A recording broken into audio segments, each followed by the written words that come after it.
Hi, on behalf of the homeowners and the Little Compton Historical Society, welcome to The Mill. And yes, this amazing 3-story octagonal building with the little turret on the top was actually a working windmill in its past. So in 1812, this enormous structure was up the street a bit on the site of the New Wilbur Cemetery, where it served as a working windmill with the giant sails for about 60 years.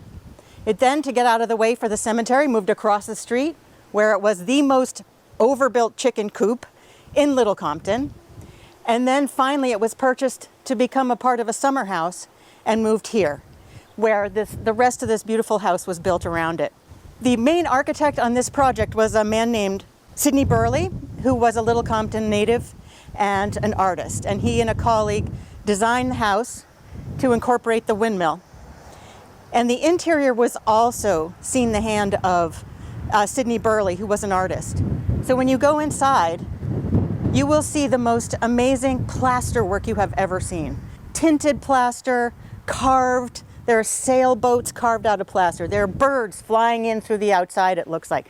There are inscriptions in each one of the floors of the tower part. Is all this incredible artwork that makes this home one of a kind and like nothing you will ever see.